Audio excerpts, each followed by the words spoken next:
Hey guys, we are at the Pagosa Springs Wildlife Park. We are right down the road from our RV park. We saw it on the way in and they recommended coming here, so here we are. They got a bunch of mountain animals here that you can come see that you wouldn't normally be able to see. They're all refugees, I guess.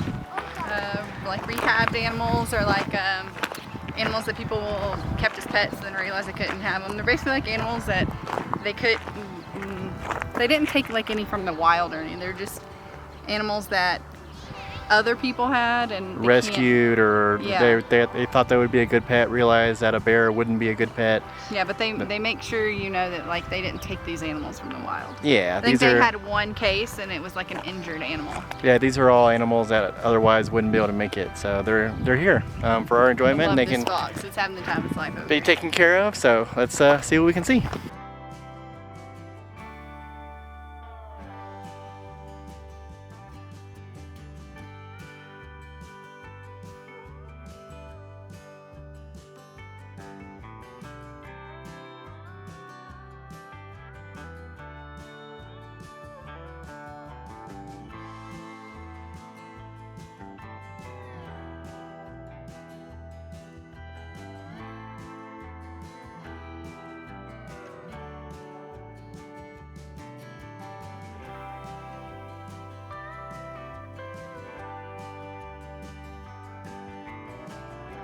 So first off, welcome to the Rocky Mountain Wildlife Park. Thank you guys so much for joining us today. My name is Morgan. I am one of the keepers here at the Wildlife Park. And these are our three lovely foxes. Standing up is Amy, our youngest. She's cheeky. She is 7 years old. Finnegan right here is 8. And Felicity is our eldest. Oh, wow. She is 9. These guys are actually a nice little fox family. Finnegan and Felicity are the parents of Amy. However, Finnegan is fixed, so no more babies. we used to feed them in their own individual bowls. However, Finnegan would run from bowl to bowl and hork it all down. He was getting a little larger than we wanted him to. Yeah. So now we hand feed them, and I can make sure, especially Felicity, she doesn't get as much food as the others. She likes to go and bury it. Ailments. Wiley especially is starting to show arthritis in his joints, and unfortunately that's just part of life. What we do for them though is give them I hit the wall. I'm not an athlete, that's why I'm a zookeeper. Yeah.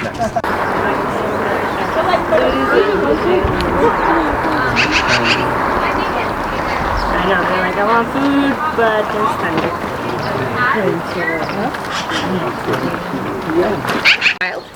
She was born in Alaska, however she has been here. You want to take that? No? She has been here since 1997.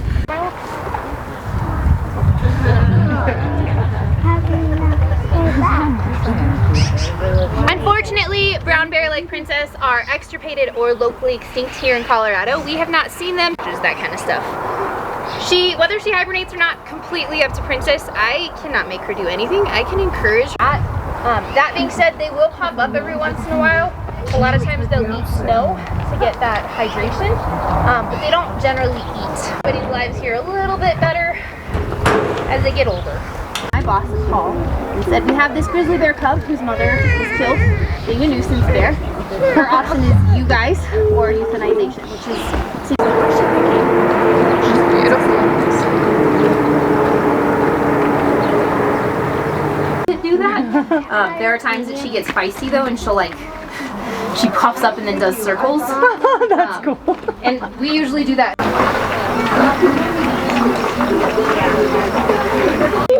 I can hold you when we walk. Listen. So the right of me over here is Hunter. The very vocal one is our pronounced spotting going on. These guys will not reach their full maturity until they're about 3 years old. That's when they'll reach their full muscle mass. Right now they're cute little teenagers, so they're nice and gangly.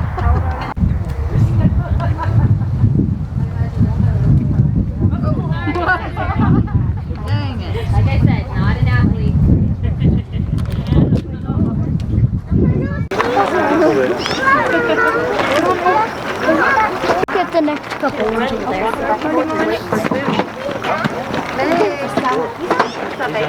Cows in their hair. It really depends on how much stamina the bull thinks he has.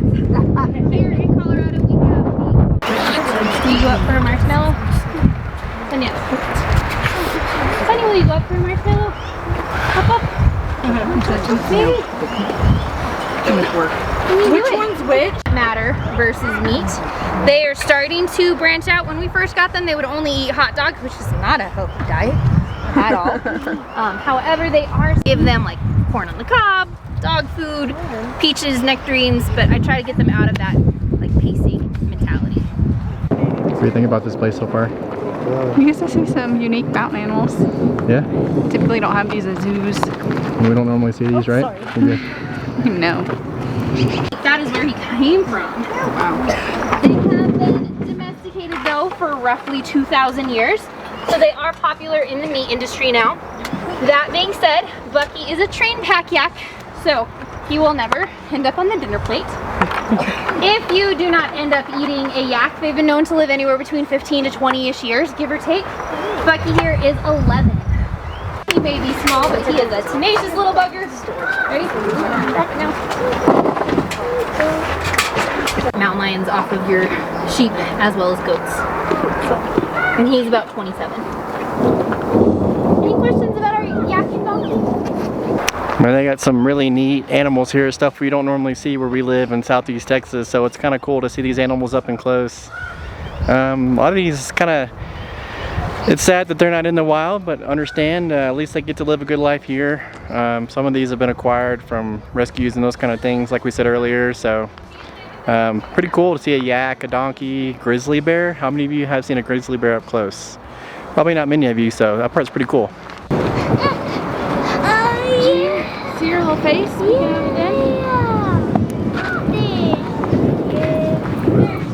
She's not coming out. I know. Inside the umbrella. He locked into the camera.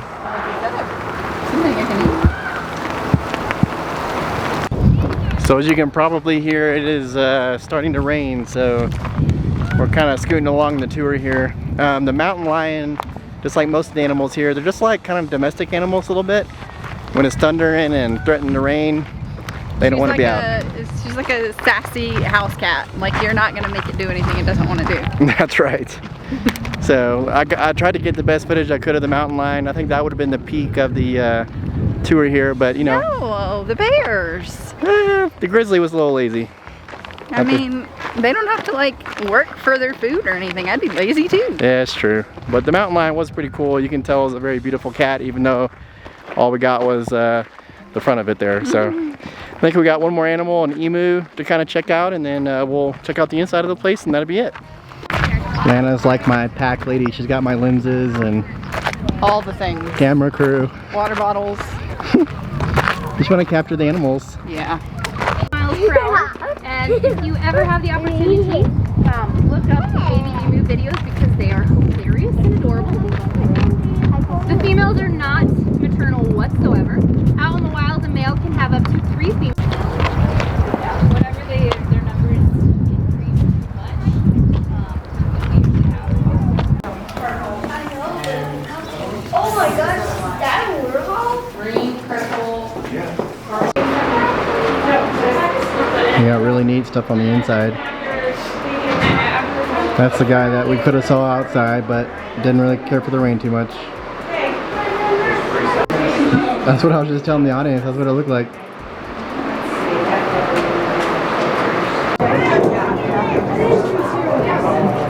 Oh yes. So this place does do donations, so if you have extra meat and you're in the area, you can drop it off. We got a neat little cabin there where they have a little store and you check in and get admission.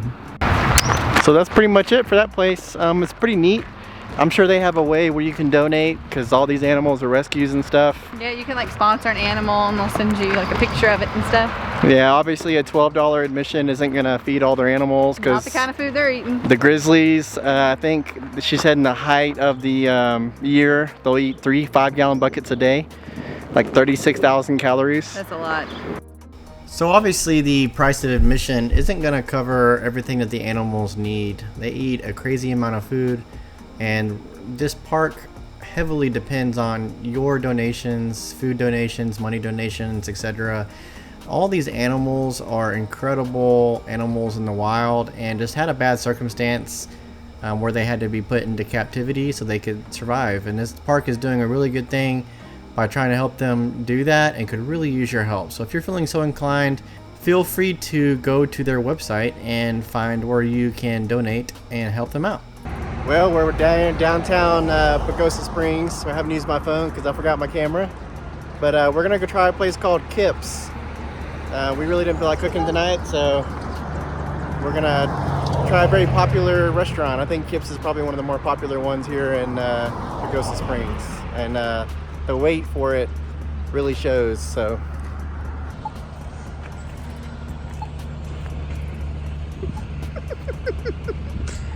Are you like in a parade?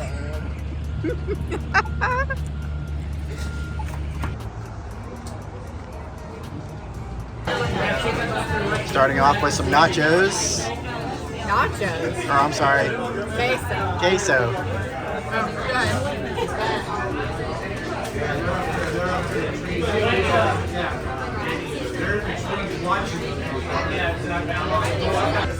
Got wicked hot sauce.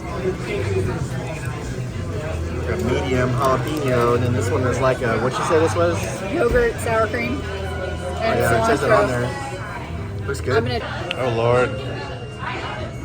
I got the spicy ones. What'd you get? Like the sirloin beef tacos.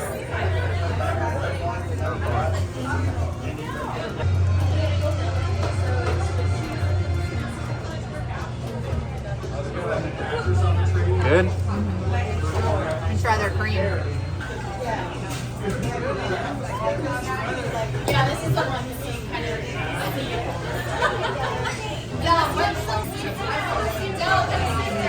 That's really good. Alright guys, I hope you will join us next week as we go to Piedra Falls and try our hand at fishing. I mean, how can you come to the Pagosa Springs area and not try some trout fishing, or just any fishing really? It's kind of what it's known for, right? I hope you join us next week for that. Remember to like this video, it helps us out quite a bit. Subscribe to the channel, you know what to do. We'll see you next week guys. Bye.